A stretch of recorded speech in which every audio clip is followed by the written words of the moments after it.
The autumn wind swept across the rolling hills of Surrey, carrying with it the crisp scent of fallen leaves and damp earth.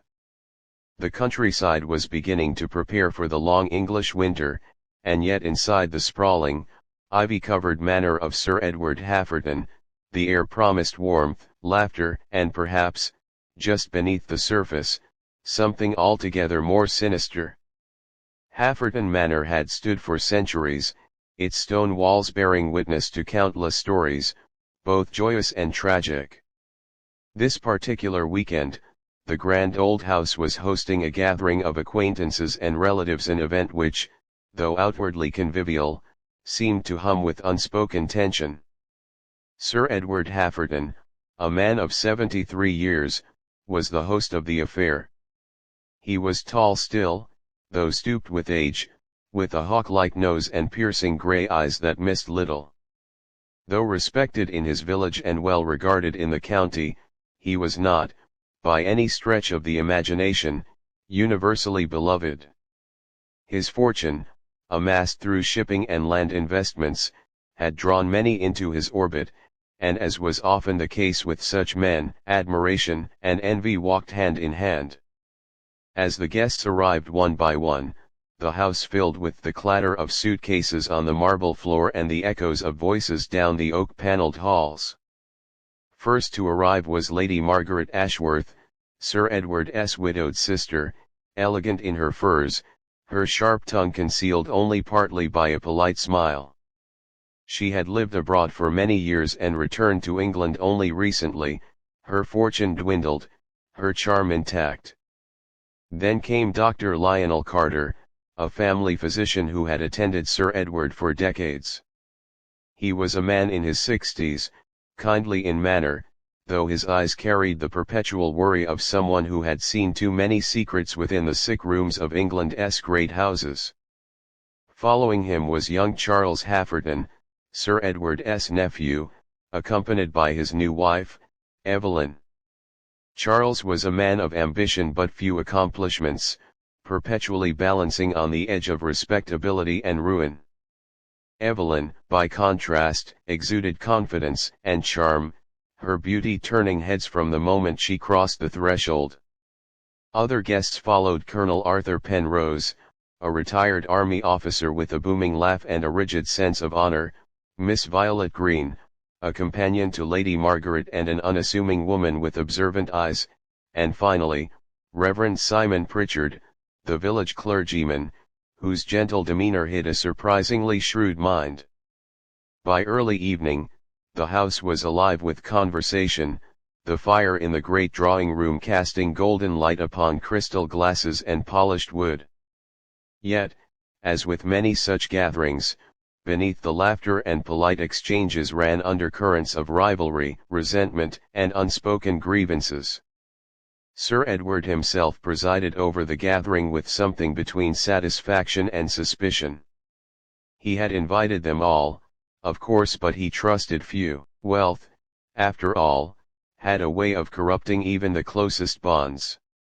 Dinner that evening was served in the great dining hall, the long oak table gleaming beneath the chandeliers. Conversation flowed freely at first, but the old man's sudden announcement turned the room cold. "I have made a decision," Sir Edward said, his voice carrying easily to every corner. He stood at the head of the table, glass of port in hand, his sharp eyes sweeping across the assembled faces. "My will is to be altered. Some of you may find the changes surprising." A hush fell across the room. Lady Margaret's lips tightened ever so slightly. Charles shifted uncomfortably in his chair, while Evelyn placed a hand upon his arm as if to restrain him. The Colonel cleared his throat, the Reverend lowered his gaze, and Miss Green's eyes flickered with curiosity. Sir Edward gave a dry chuckle. "You all look so stricken.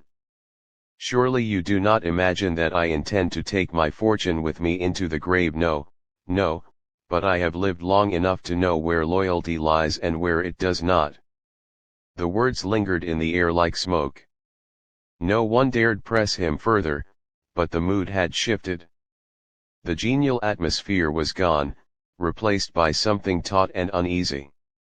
Later that night, as the guests retired to their rooms, the manor seemed to settle into a silence that was anything but peaceful. The wind outside rattled the windows, the old house creaked with age, and somewhere, faintly, the sound of footsteps echoed where no footsteps should have been. By morning, Sir Edward Hafferton would be found dead. The storm broke just after midnight. Rain lashed against the tall windows of Hafferton Manor, and the wind howled across the moors like a wounded creature. Inside, the house was plunged into uneasy stillness, broken only by the crackle of the fire in the drawing room that had been left to burn low.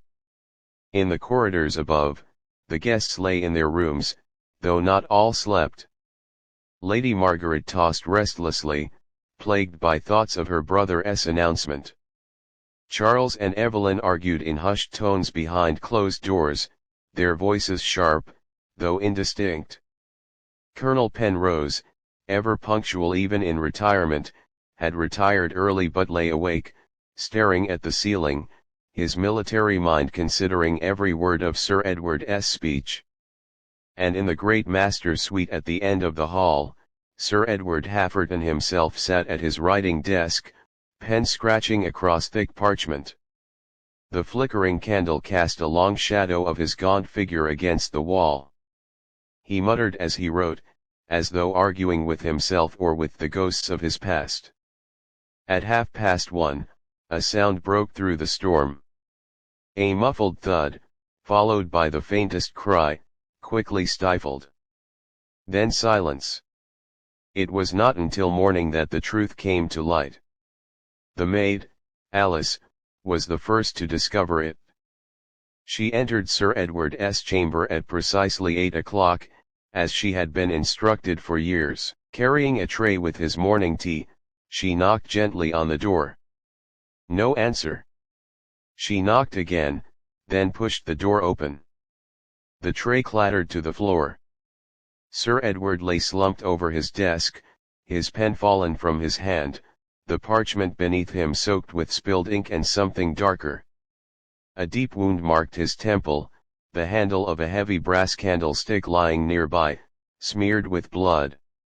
His grey eyes were open, staring unseeing at the room around him.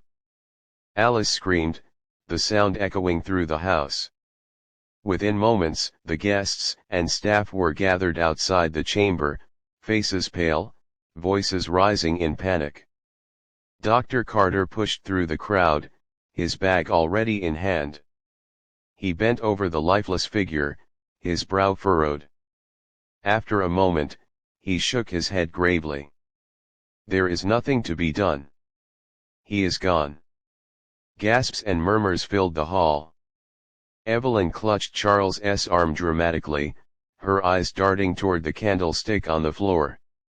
Lady Margaret pressed a handkerchief to her lips, though her expression was more calculating than grief-stricken. Colonel Penrose muttered something under his breath about damned cowardice while the Reverend closed his eyes in silent prayer. The butler, Mr. Hargreaves, stood stiffly at the door, his face ashen but composed. "We must call the authorities at once," he said firmly. "Yes," Dr. Carter agreed, rising slowly. "But make no mistake, this was no accident. Sir Edward Hafferton was murdered." The words fell like a stone into water, sending ripples through every heart present. 2 hours later, Inspector James Whitfield of the Surrey Constabulary arrived at the manor. He was a man in his late 40s, tall and broad-shouldered, with a calm, deliberate manner. He had seen his share of tragedies, yet the air of this grand old house struck him as particularly heavy, as though it bore witness to something long in the making. He was met in the drawing-room by the assembled guests. They sat in silence, the fire burning brightly as though to mock the gloom that had settled upon them. "Ladies and gentlemen," Whitfield began, his voice steady but commanding, "I must ask for your cooperation. Sir Edward's death is under investigation, and until further notice, no one is to leave the house." At this, Evelyn gave a little gasp, clutching her pearls. Charles frowned, his jaw tightening. Lady Margaret raised one brow, though said nothing.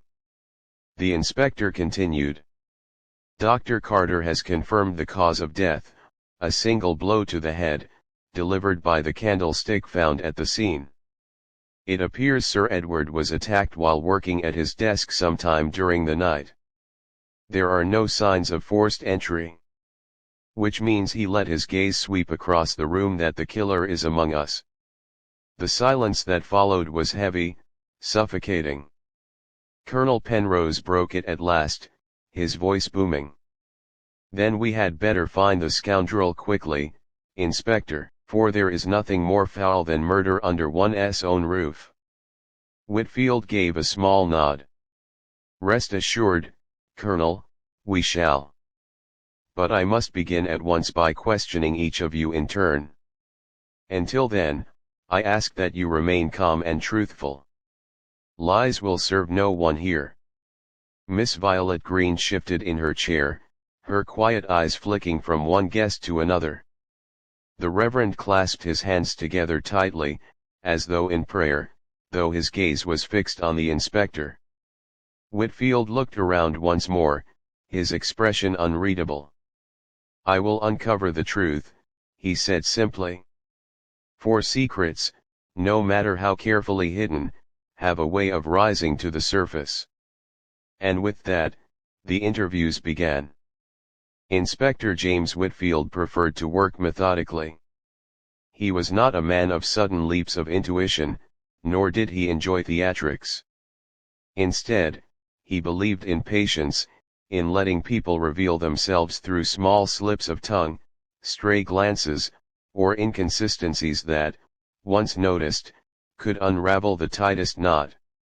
He began his questioning in the library, a room lined with dark oak shelves and the faint scent of leather and pipe smoke. The fire had been lit, casting a warm glow over the room, though the atmosphere was anything but comfortable. First, Lady Margaret Ashworth. She entered gracefully, her chin tilted ever so slightly upward, as though determined not to appear cowed by the inspector. She wore black silk despite the morning hour, her pearl necklace gleaming in the firelight. "Lady Margaret," Whitfield began, gesturing toward the chair opposite his desk, "I appreciate your cooperation." "Of course," she replied smoothly, seating herself. "Though I must say, Inspector, the entire business is deeply distasteful.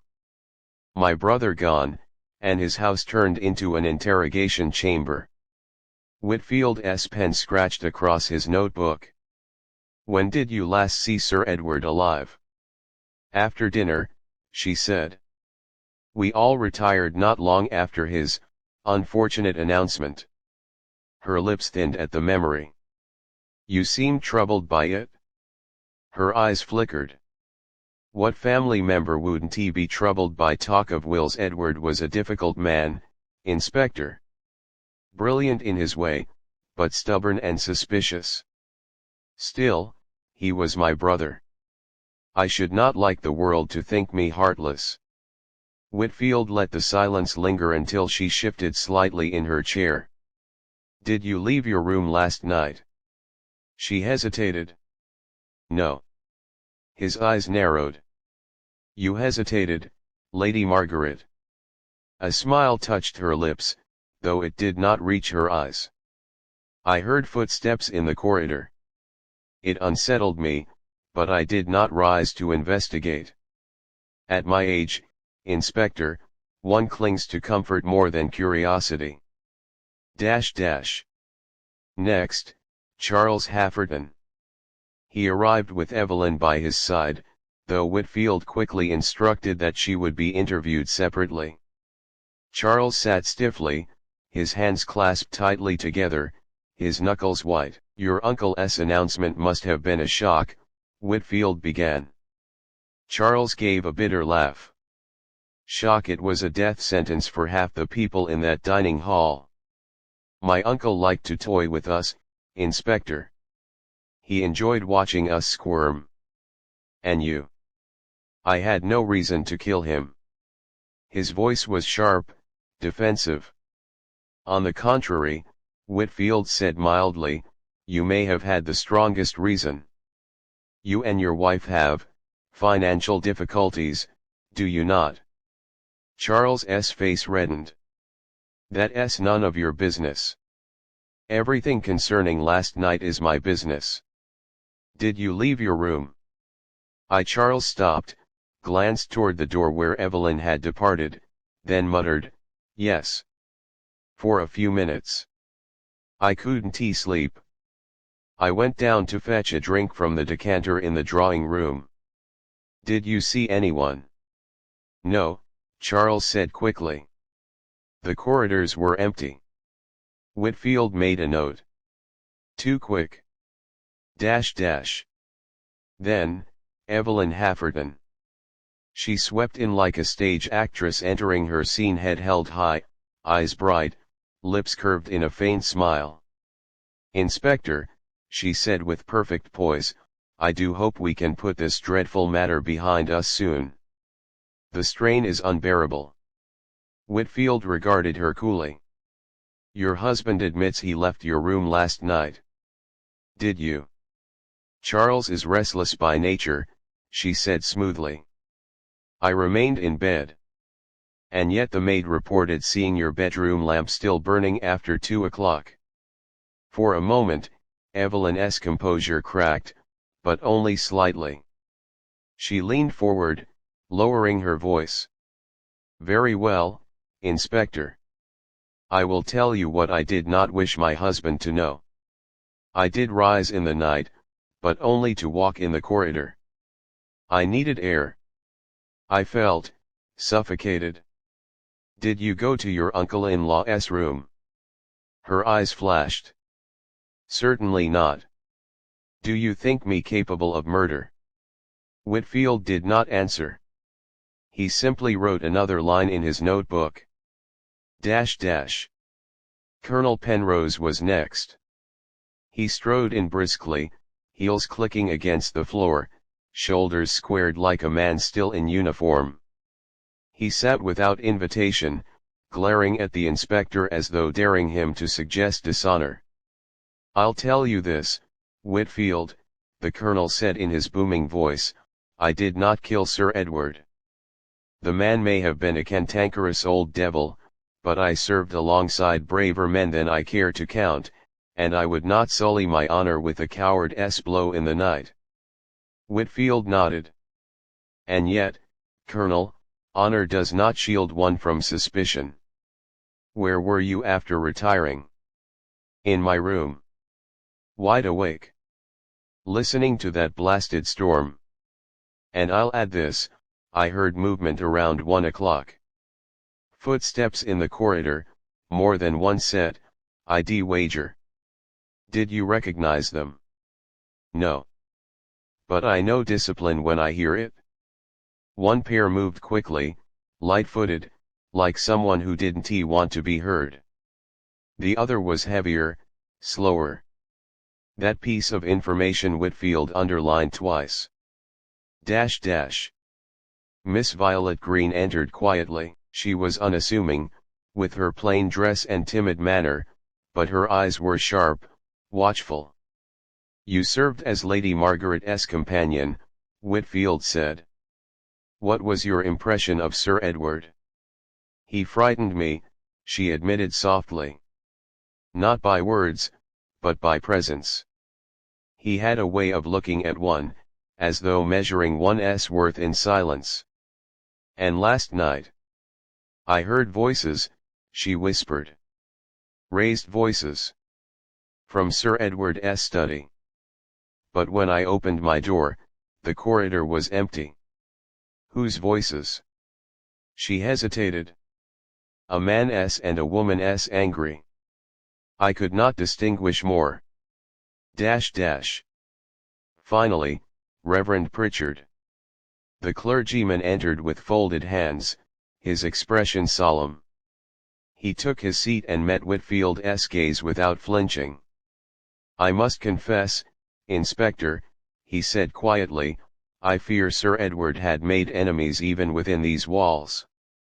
His announcement stirred resentment in every heart. "Did it stir yours?" Pritchard's eyes narrowed. "I am but a servant of God. My place is not in inheritance. Yet." He paused. "I did leave my room briefly, to pray in the chapel downstairs. I could not rest. On my way, I thought I saw a shadow slip into the master's corridor. It was too dark to say who." "Conveniently vague," Whitfield remarked. The Reverend did not rise to the bait. He simply lowered his head, murmuring a quiet verse under his breath. Dash dash. When the questioning ended, Whitfield closed his notebook and stood by the fire, staring into the flames. Each guest had motive. Each had opportunity. And each had lied or at least withheld something. The house felt alive with secrets. Somewhere among these men and women was a murderer. But who? The following evening, Inspector Whitfield summoned everyone to the great drawing room. The storm had passed, but the house still seemed heavy with unease. Guests gathered reluctantly, faces pale, eyes darting toward one another with suspicion and dread. The fire blazed in the hearth, casting long shadows across the room. Whitfield stood near the mantel, his notebook in hand, his voice calm but carrying weight. "Ladies and gentlemen," he began, "I have listened to your accounts, and I have studied the scene of the crime. Each of you had motive, each had opportunity. But only one among you struck the fatal blow. No one spoke. The silence was electric. Dash dash. The inspector's reconstruction. At 1:30, Sir Edward was still alive, writing at his desk. He had recently announced changes to his will, changes that would disinherit some, reward others, and alter the balance of this family. That announcement created fear, resentment, and desperation. He turned toward Lady Margaret. "You resented the loss of your comfortable future. You admitted hearing footsteps but claimed you stayed in your room. I believe you lied, you feared being seen in the corridor.